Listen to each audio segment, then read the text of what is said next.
Thank you, Jonathan Frakes, because after what were to me a couple of lower than par episodes, this one was right back to a winning formula. And we're going to look at why. So, hit it. Manifest. Execute. Now, if this is your first contact with us, welcome aboard. My name's Carl Bromley, and this is the Trekkie's Guide to the Galaxy.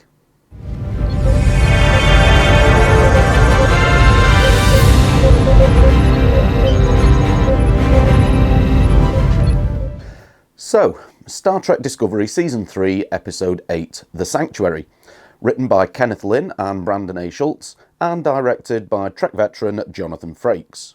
Our episode opens up with Giorgio having let's call it a consultation with Dr. Culber. Giorgio is being her usual obstructive self, refusing to lower her shields and let anyone in to help for fear of showing weakness. But I love the way Culber handles her in this scene. He's direct, pointing out where his knowledge and strengths are effectively the unknown to her, and that he is able to help her understand where she cannot. And his line about her becoming forgetful, as serious as a point he is making, it did make me chuckle. Over the next couple of scenes, we get the setup for the A-plot of the episode, so we're going to look at that before we then look at the subplots.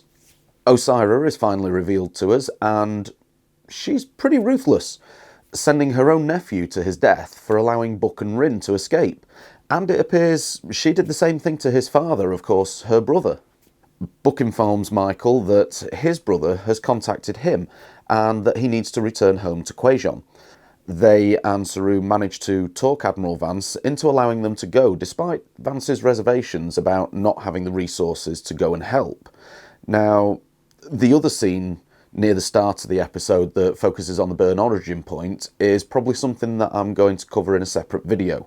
So be sure to subscribe to the channel and hit the bell for notifications so that way you'll see when the video goes live. Discovery jumps to Kwejian, and on arrival they find that Osyra is approaching fast, so Burnham and Buck beam down.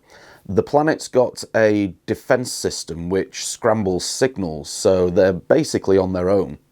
Once on the surface, we find ourselves on a beautiful forest planet that's being overrun by sea locusts. After the burn, a shift in subspace affected Kwejian's moons, and it caused tidal changes which forced the locusts inland, and in turn they almost destroyed that year's harvest. The Emerald Chain then turned up, and provided the Kwejians with a repellent for the locusts, but in return they demanded all of the planet's transworms, and Kwejian has basically been under their thumb ever since.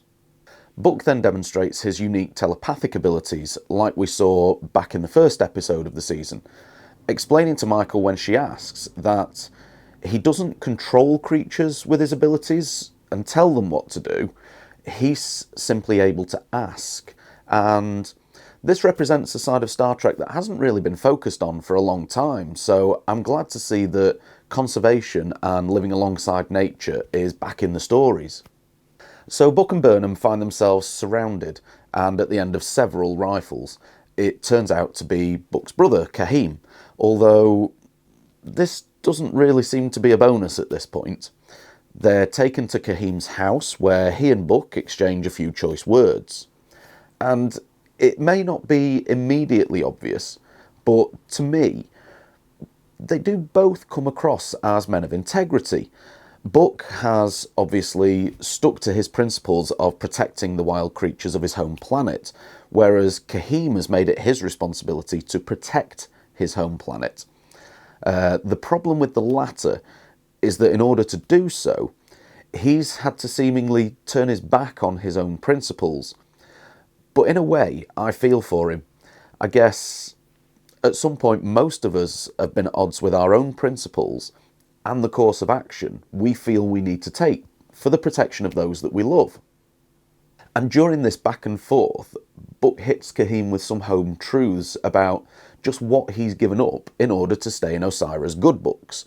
And it's obvious that from Kahim's point of view, Buck is a coward who ran away from his responsibilities. Osyra hails Kahim following her communication with Saru, who, again, handles the situation brilliantly in my opinion.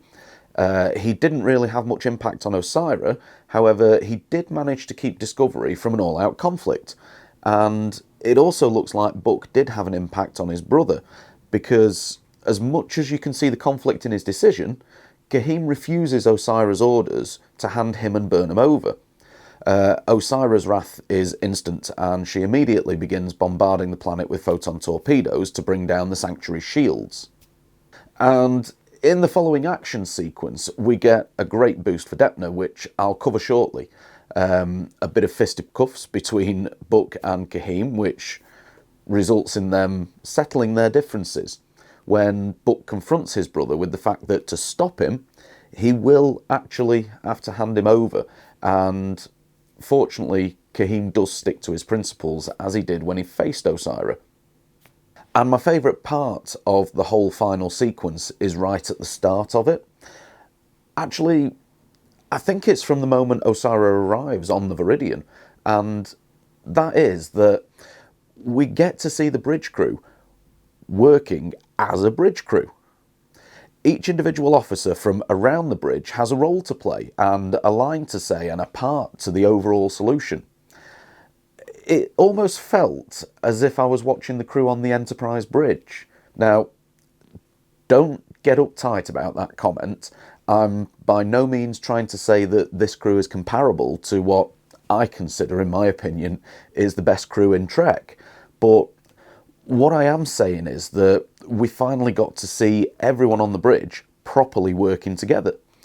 In my review of the last episode, I mentioned that one of the things I loved about Captain Pike in Season 2 was that he listened to all his officers and then made an informed decision.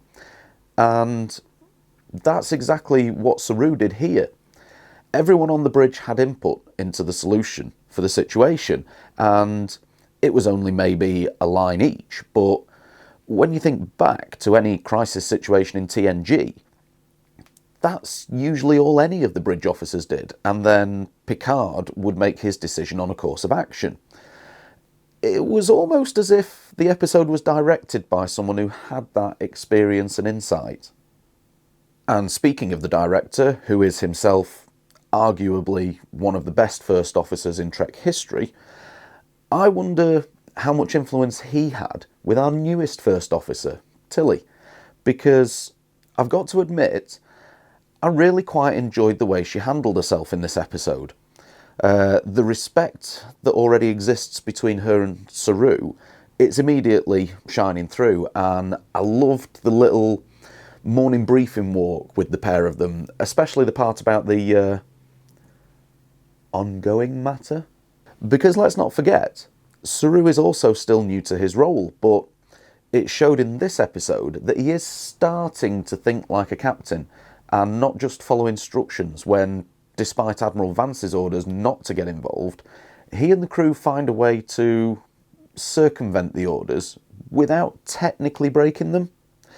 I'm sure there'll be a bit of a telling off for him, but he was justified in his actions, as he said himself. He was following Starfleet's protocols. Now, let's look at some of the other things going on in this episode. First, Giorgio. What the hell is going on there? So, Doctors Culber and Pollard conduct some further scans on Giorgio, which have a strange side effect, causing her to have more flashbacks, and causing her body to, well, I'm not quite sure what you'd call it. Distort? Fragment?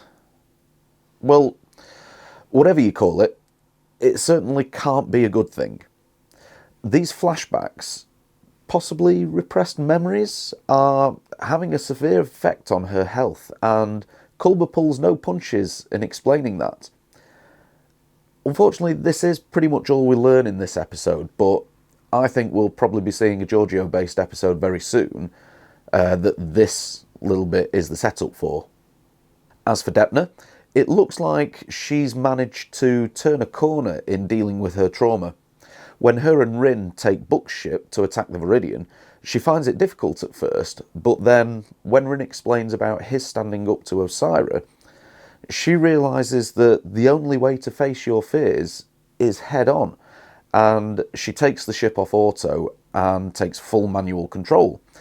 And it was very reminiscent to me of the sequence from Deep Space Nine when the Mirror Universe Defiant takes on the Alliance flagship, and Depna's enthusiasm when she's explaining what her and Rin did shows that she's well on the road to being able to handle what has happened to her.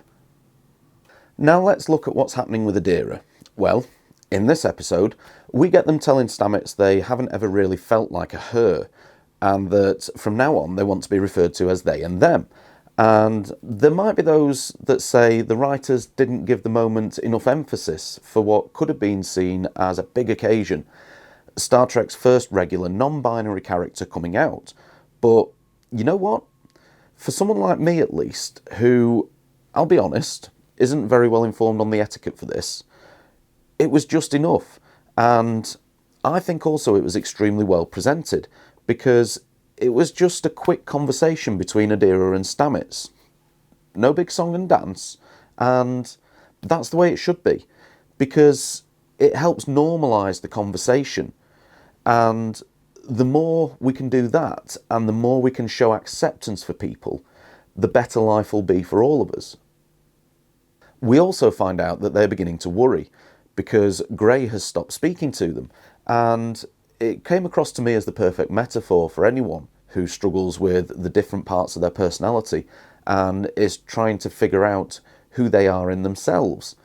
And Stamets is the perfect choice for them to be opening up to. And I'd just like to say that I called the whole Stamets becoming a parent figure for Osyra back at the beginning of the season. And it's also giving us a great look into another side of Stamets' personality, and I really like that. So, now it's time to rate this episode. Well, I definitely enjoyed it more than the last couple of episodes.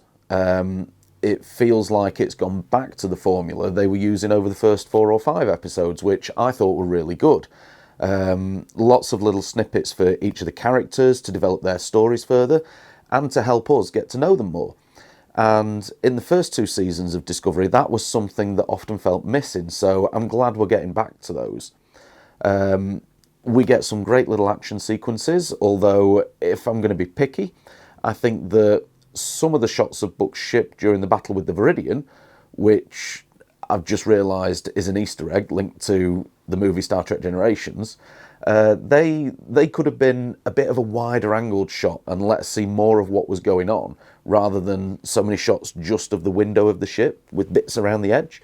We don't often get to see one-on-one ship fights these days, but back in classic Trek, it was rare to see anything else, and it would have made it feel very nostalgic. So, overall, I think this is a solid, almost back-to-form episode. I'd say that the episode's on a par with, say, episode 2 of the season, and I'm going to give Star Trek Discovery Season 3, Episode 8, The Sanctuary, a warp factor rating of 8.5. Well, thanks for watching this video, folks. I hope you enjoyed it. If you did, don't forget to smash the like button for us. Also, I love hearing your comments about the videos and about the episodes, so drop those down in the comments below and let's discuss. Also, don't forget, if you haven't done so already, we'd love you to consider subscribing to the channel and hit the bell for notifications so that you find out whenever we post any new content. And in the meantime, set a course for Discovery Season 3, Episode 9, Warp 8.5. Engage.